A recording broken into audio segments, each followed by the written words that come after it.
For those of you who don't know, which is pretty much everybody, I am currently doing a year where I am recycling every single bit of plastic that comes into my hands and turning all of those that are single-use plastics into multi-use plastics. How did all of this get started? One Saturday night, I happened to be researching the rules and regulations of ancient Israel, including the many practices that I wish we would adopt in our modern society. Stuff like the Jubilee year. Did you know that every 50th year, they were supposed to forgive all debts? All debts. Did you hear me? No politicians required. Also, including anybody who had sold themselves into indentured servitude was supposed to be freed. All of the land that was taken away to pay off a debt was returned back to the original family. Like, absolutely incredible. It illuminates every opportunity for generational poverty. It's amazing. So I was researching about the Jubilee year, and I happened to come across the Sabbath year. I'm sure most of us are pretty familiar with what a Sabbath can look like. If you're Jewish, then it's on every Saturday, their seventh day, that they take a rest and spend time with family and spend time with Elohim. If you're a Christian, then you also do this, but you do it on Sunday instead, and you take time to worship Jesus and God. And if you're Muslim, then you do this on Friday, where you take the time to be with Allah and your family. So it's not an unfamiliar concept, but what is so interesting is that there was supposed to be a Sabbath year.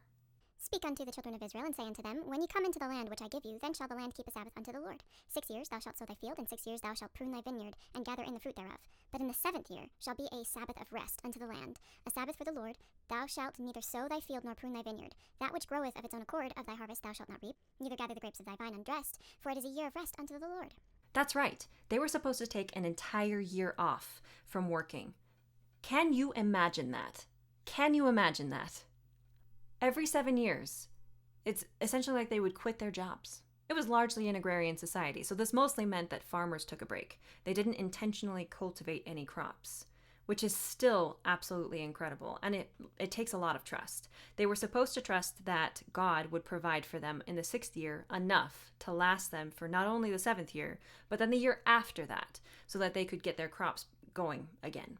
And the point was to be able to let the ground rest. So all of the plants that had soaked up the nutrients and depleted the soil, they'd have an opportunity for an entire year to have that replenished back to them, especially since they still had livestock that would do their business on the land.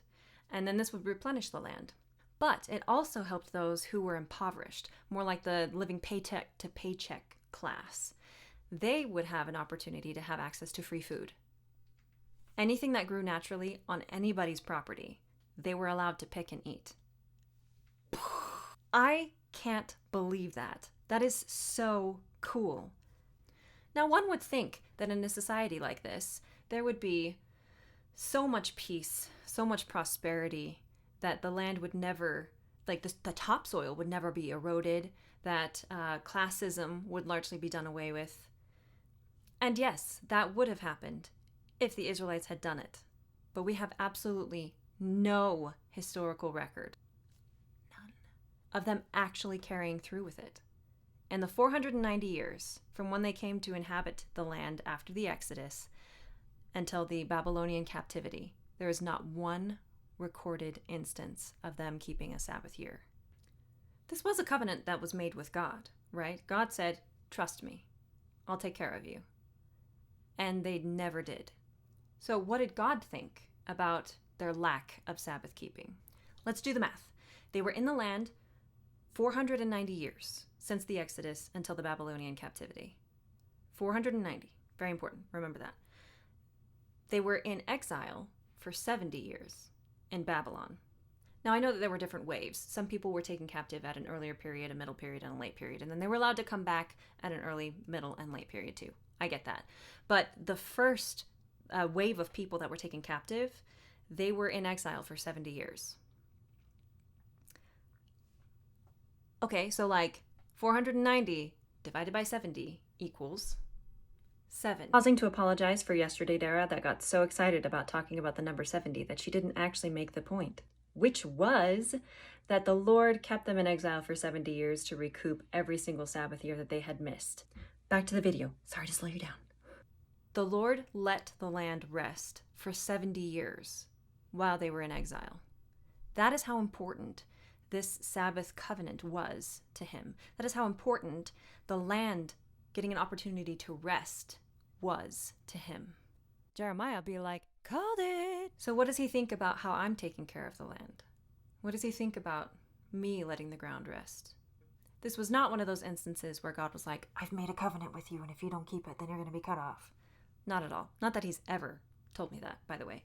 But it was more of like an invitation where I could feel him smiling and saying, if you want to do this, I'll help you. And so he like impressed upon my heart that the land that I live in America, and I consider this a very richly blessed land, because it is very richly blessed. And I am not taking care of it. I live in urban environments. I don't own any land. I use a car all the time, and I generate a lot of garbage. So while I'm not a farmer that can, take a year off from farming, and I still need to eat and I still need to be employed, I thought, what can I possibly do to let the ground rest? And essentially the Holy Spirit like smacked me upside the head and said, you need to start caring about what you do with your waste. So this is me caring about what I do with my waste. I chose, since I drive back and forth from work, I have to commute. And since I don't have any land, I live in an apartment complex, I tried to figure out like, what could I do to let the ground rest? And I think plastic was what settled on me. I needed to take better care of what I did with the plastics because they don't biodegrade. They just stay in the environment. And then we hear all about the straws that are floating around in the sea. And I've contributed to those plastic straws floating around in the sea. Because what do? I go out to eat, I get a plastic bag there, I just toss it right into the garbage. Out of sight, out of mind. What do I do when I go to the grocery store? Other plastic bags. And oh my gosh, do you have any idea how many foods are packaged in plastic? I had no idea until I made this commitment, and it got really hard and really awkward really fast. So, since September of last year, September of 2022, I promised the Lord that I would have a Sabbath year, and I would let the ground rest. And I'll show you a little bit more what that looks like. And that is where TerraCycle, creativity, and bleach came pungently into my life. Roll that beautiful recycling footage. Okay, so I just got back from the gym, so I'm all like sweaty and nasty. But this finally came in the mail for me, and so I wanted to show how big it is. I might have to actually pull it into the light, but we'll see. This is the box from TerraCycle. And I was not expecting it to be as large as it is. Oh, shoot, you can't see it that well. So I'm 5'8", right? And this thing comes up to about my hip height. I mean, if you look inside there, that's not too shabby. It comes with a plastic lining. I'm really impressed. I was not expecting it to be this big. And I'm really excited about the prospect of being able to fill it with so many different things. Because I've been collecting for several months now. And so I might actually be able to fit maybe half a year's worth. See that? So, yay! Woohoo! And this is what it looks like when you're storing all of your plastic in other plastic bins to be used for future projects like fog nets. Possibly a plastic wallet? You know I'm going to be melting some of this with my new heat gun! Heat gun! We see them here. We see them there. We see those plastics everywhere. The plastic corner. Did you know that some garbage companies actually recycle it?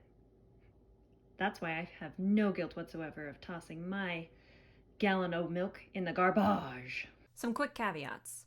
I don't go far enough to make other people recycle. I am only doing this for me. If it comes through my hands, then I am responsible for it. So for example, if I'm at a party and everybody uses plastic cups, I'm not out there trying to gather everybody's plastic cups. I've received one, so I usually take it home with me and make sure, or like toss it into my car, and then I find it 3 months later, and then I will find a way to recycle it or wash it first and then put it in my TerraCycle bin. So I've also tried some plastic alternatives like bamboo utensils, which I've used probably all of twice. So that was not super effective for me. It's just more effective for me to use the plastic and either use it multiple times and then recycle it, or just straight up recycle it. That's just how I roll. I also got silicone bags. This is what they look like. Don't mind it. It's got dehydrated eggs in it. Those, I like those. They are really easy to wash and you can reuse them, and you just feel this sense of like contentment and peace wash over you as you use the silicone Ziploc bag. So good. Did I think that this would help me to stop using plastic as much as I have? Yes. Has it actually? No. I just recycle everything. I don't stop using it. It's not enough of a deterrent, I guess, for me to say, maybe I should stop using the plastics that come in the vending machines. Maybe I should just not eat those foods. It hasn't happened for me. I still use a whole bunch of plastic, but I'm just so much more mindful about it. And instead, I wash it and then I recycle it. Interesting. I know. So to wrap up, I wanted to leave you with some final thoughts. First of all, my roommate so wisely said, "In this house, we wash our garbage." And then she also said, "I can't wait for September." And honestly, neither can I. But I will say that my soul has been stretched and illuminated a little bit more because I am willing to do something abnormal to try and take care of something that God has made. Well, I could certainly do better. Like, he knows that, and he lets me know in no uncertain terms, but at the same time, it's always with a smile, and he's proud of me for trying. If this is something that you think you'd like to try, go ahead and leave a comment in the comments below and tell me how that progress is going, or if you'd like any tips. I'd be happy to share the meager knowledge that I have, and help all of us just be a little bit more mindful about not being so wasteful with the resources available to us. Thanks for sticking around for some deep stuff. Hope you come back for more. Bye. You be Christian, Muslim, Jewish, or is it Jewish? Yeah, Jewish. Okay. Perhaps living like paycheck to, perhaps like, yes, this is a janky setup. I am in fact filming on my phone and recording the audio in Logic at the same time. It's what we've come to. If you were wondering exactly why there was the image of a box in every single shot, this is why. Hello! Welcome back to the Deep Thoughts channel. That was terrible. But the editing phase is the worst.